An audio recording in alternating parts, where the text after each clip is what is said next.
nakadikit sila sa ano mo. Hindi nagdikit sa ulo. Wa. Layo sa dapat sa pagkaon. Ang pagkaon, mabdi na Layo, anay, layo, Jod. Galito yung sipod na. Kunahon sa isdo gamay na.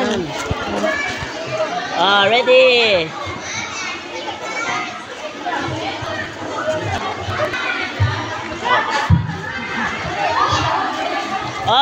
Tubang sa food. O, tubang na. Face na sa food.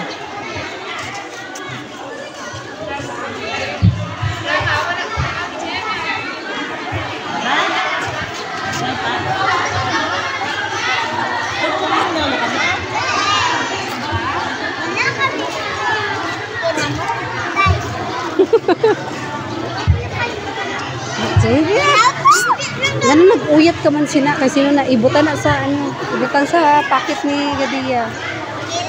Ibutan na sa packet mo.